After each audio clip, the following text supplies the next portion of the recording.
Hello students, ठीक है। तो आज आपका नेक्स्ट लेक्चर हम लोग शुरू करते हैं। तो नेक्स्ट जो कंपाउंड पढ़ेंगे दैट इज H2SO3। तो H2SO3 की प्रिपरेशन कैसे की जाती है? SO2 को पानी में डिसॉल्व किया, तो SO2 को पानी में डिसॉल्व करोगे तो क्या बनेगा? H2SO3। ध्यान रखो, this acid is unstable and known only in solution. ठीक है, इंडिविजुअल फॉर्म में एग्जिस्ट नहीं करता है, सिर्फ अपने सोल्यूशन में मतलब वाटर के अंदर एग्जिस्ट करेगा। ठीक है, आया समझ में? नेक्स्ट पॉइंट ध्यान रखो, H2 is very soluble in water. SO2 जो तुम्हारी गैस होती है दैट इज बहुत ज़्यादा सॉल्युबल होती है वाटर में, लेकिन जो इसका मैक्सिमम पार्ट है वो किस फॉर्म में एग्जिस्ट करता है? हाइड्रेट फॉर्म में, SO2.2H2O। It exist in the form of its hydrate SO2.H2O। कुछ पोर्शन ही किस फॉर्म में एग्जिस्ट करेगा? H2SO3। आया समझ में? तो SO2 को जो तुम पानी में मिलाओगे, SO2 गैस को जो तुम पानी में मिलाओगे, तो मेजर पोर्शन तुम्हारा किस फॉर्म में आएगा? SO2.H2O हाइड्रेट, और माइनर पोर्शन बहुत कम किस फॉर्म में आएगा? H2SO3। ठीक है, आया समझ में? Major portion of SO2 exist in the form of hydrate, only a very less content exist in the form of H2SO3। Next, H2SO3 dibasic acid, और डाइबेसिक एसिड मतलब दो टाइप्स ऑफ आयंस बनाए गए, HSO3 माइनस SO3 2 माइनस, तो it forms two series of salts. अगर मैं NaOH की reaction H2SO3 के साथ कराऊं तो ये तुम्हारा Na2SO3 प्लस H2O भी बना सकता है, और NaHSO3 प्लस H2O। ये क्या कहलाएंगे? सल्फाइड्स।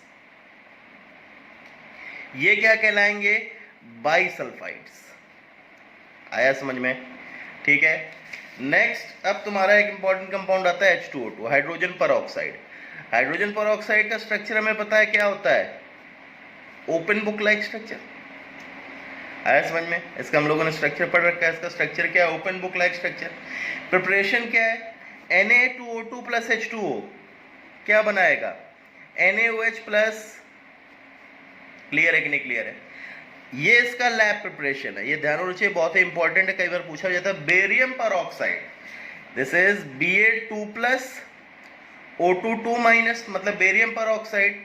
इसको H2SO4 के साथ कराए तो आयन एक्सचेंज कराओ, क्या बनेगा? BaSO4 plus H2O2। ठीक है, आया समझ में? This is it's laboratory preparation of hydrogen peroxide. तो ध्यान दो, एक इसमें पॉइंट आता है कि nowadays H3PO4 is added instead of H2SO4, या साथ में ऐड करते हैं, इसके बजाय ऐड कर सकते हैं H2SO4 के। क्यों? बिकॉज क्या होता है कि जो H2SO4 है वो H2O2 क्या होता है? अनस्टेबल है, तुरंत किस में टूटता है? H2O प्लस O2 में। ठीक है, H2O2 तुरंत किस में टूटने लगता है? H2O प्लस O2 में, और H2SO4 इसको कैटेलाइज करता है। H2SO4 कैटेलाइज दिस रिएक्शन, तो तुम्हारा क्या होगा? BaO2 plus H2SO4, BaSO4 plus H2O2 बना। अब ये H2O2 अगर H2SO4 यहाँ रहेगा तो तुरंत इसके प्रेजेंस में किस में टूट जाएगा? H2O प्लस O2, तो हमारा H2O2 इज डिस्ट्रॉयड। आया समझ में? तो अब H3PO4 यूज करोगे तो क्या होगा? BaO2 plus H3PO4, Ba2 plus O2 2 minus, H plus PO4 3 minus. एक तो Ba3PO4 whole twice plus H2O2, और अगर मान लो थोड़ा बहुत H2SO4 है भी तो ये Ba3PO4 होल ट्वाइस H2SO4 के साथ क्या बना देगा? BaSO4 प्लस H3PO4, तो hence this reagent is regenerated. ठीक है, आया समझ में? क्लियर है? तो तुम्हारा क्या पॉइंट था कि आजकल तुम्हारा H2SO4 के साथ H3PO4 को प्रेफर करते हैं, बिकॉज H2SO4 की प्रेजेंस में ये रिएक्शन कैटेलाइज हो जाती है, डिकम्पोजिशन ऑफ H2O2। H3PO4 अगर है तो ये बनाएगा, अगर मान लो थोड़ा बहुत H2SO4 भी है तो ये जो प्रोडक्ट फॉर्म हुआ ये BaSO4 प्लस H3PO4, और जो तुम्हारा रिएक्टेंट है वो क्या हो जाएगा?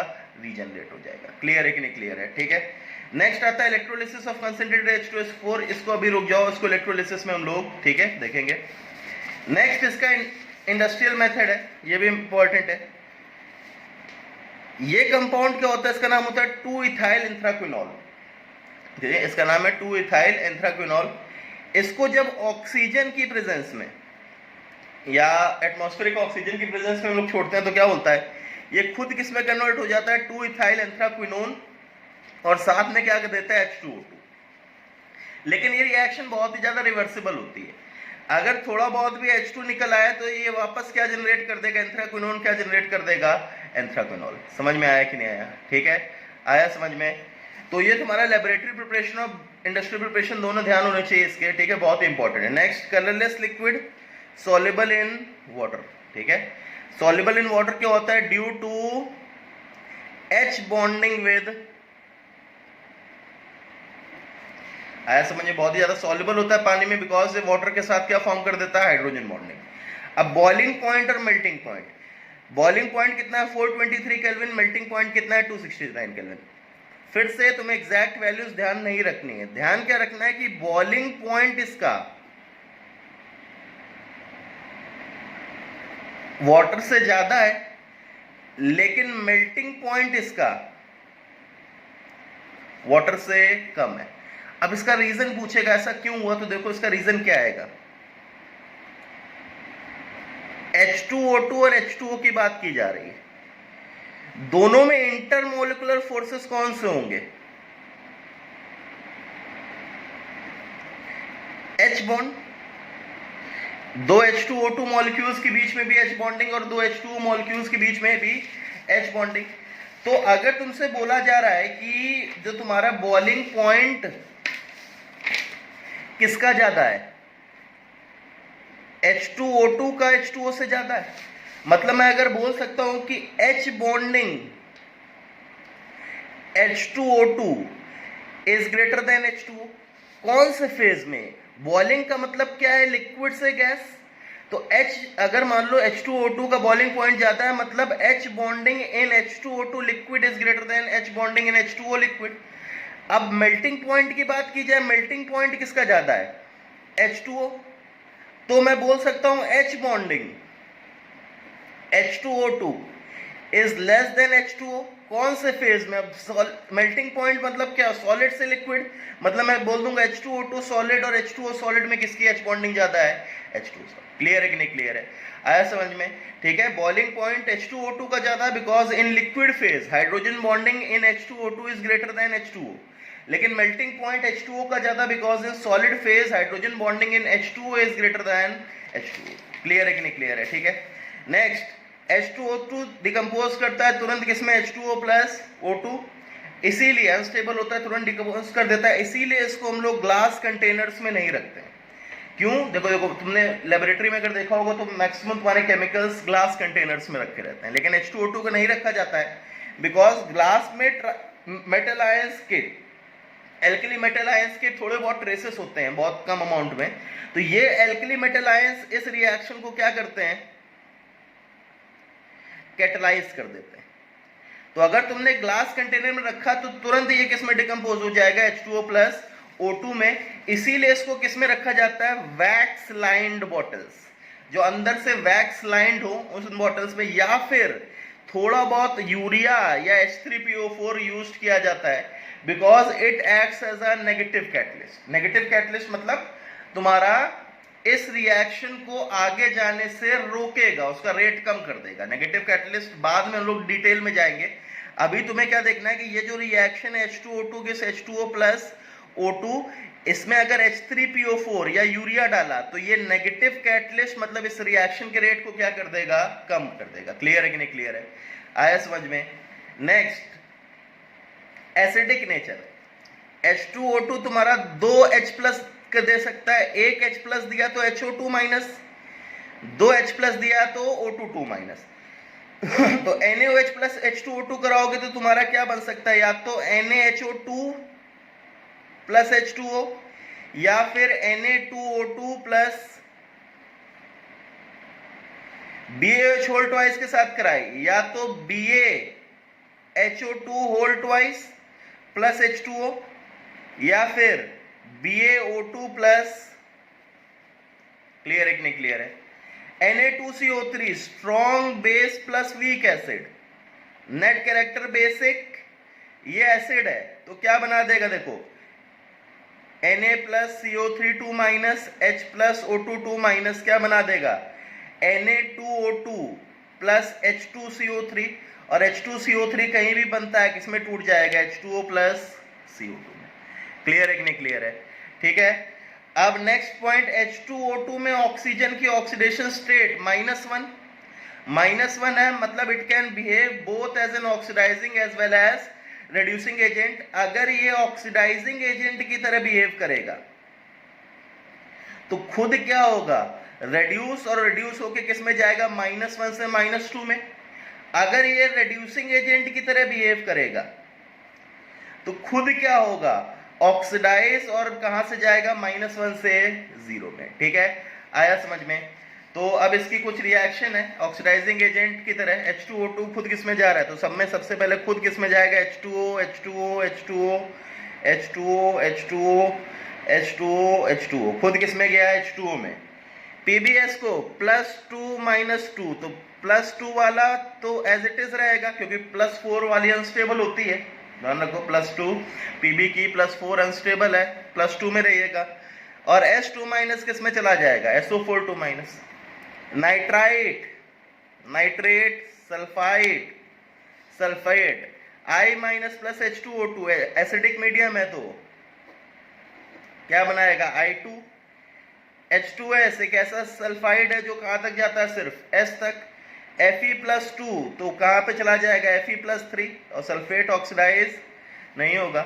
एक ये रिएक्शन आगे ध्यान रखो, K4FeCN6 तो हम लोग आगे कॉम्प्लेक्स में पढ़ेंगे। K4FeCN6 में अगर तुम ऑक्सीडाइज करते हो तो किस में चला जाता है, K3FeCN6 में। ठीक है, अब इसमें क्या हुआ है ये अभी रुक जाओ, ठीक है, हम लोग कॉम्प्लेक्स में इसके एग्जैक्ट ऑक्सीडेशन स्टेट और चीजें पढ़ेंगे। ठीक है, अभी ध्यान रखो, K4FeCN6 को ऑक्सीडाइज करोगे तो K4FeCN6 किस में जाएगा, K3FeCN6 में। ठीक है, ये एक रिएक्शन इंपॉर्टेंट है, CrO4 और Cr2O7 CrO4 और Cr2O7 को H2O2 के साथ कराते हो तो ये क्या बनाता है, CrO5। इसका तुमने स्ट्रक्चर पढ़ा हो, this is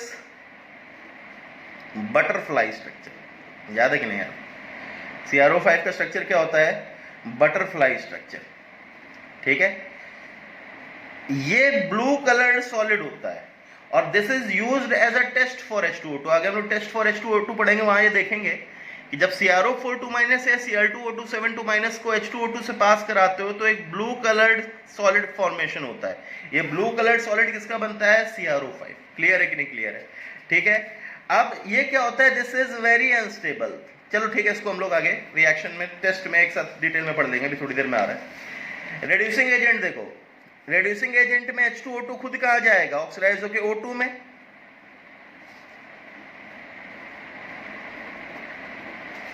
Ag2O, Ag, ozone O2, MnO2, Mn2 plus PbO2, PbO बताया था, Pb+4 से +2 में जाएगा तुरंत। अभी देखो Pb3O4 है, इसमें PbO भी है, PbO2 है, बताया था मिक्स्ड ऑक्साइड है। तो PbO तो स्टेबल है, कुछ नहीं होगा, लेकिन PbO2 वाला तुम्हारा किस में चला जाएगा, PbO। तो फिर बचेगा सिर्फ क्या, PbO तो एज इट इज बच गया, प्लस PbO2 भी किस में कन्वर्ट हो गया, PbO में। MnO4 बेसिक मीडियम है, बेसिक मीडियम में कहां तक जाएगा, MnO2। समझ में आया, ठीक है। MnO4 एसिडिक मीडियम है, कहां तक जाएगा, Mn2+। समझ में आया कि नहीं आया। नेक्स्ट आते हैं तुम्हारे टेस्ट फॉर H2O2। तो देखो सबसे पहले Cr2O7 और CrO4 H2O2 के साथ क्या बनाया, एक CrO5 ब्लू कलर्ड, ठीक है, अभी बताया था। And this is unstable, acidic medium में अनस्टेबल होता है, तुरंत किस में चला जाता है, Cr3+ में। समझ में आया, क्लियर है कि नहीं क्लियर है, ठीक है। आया समझ में। तो तुम टेस्ट क्या बोलते हो कि when H2O2 is passed through Cr2O7 solution या K2Cr2 potassium dichromate, then a blue color is generated which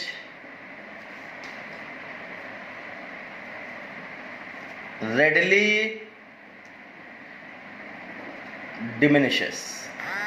ठीक है, आया समझ में, क्लियर है कि नहीं क्लियर है, ठीक है। CrO5 बनाएगा लेकिन अनस्टेबल है, एसिडिक मीडियम में तुरंत किसमें चला जाएगा, Cr3+। ठीक है, आया समझ में, क्लियर है। नेक्स्ट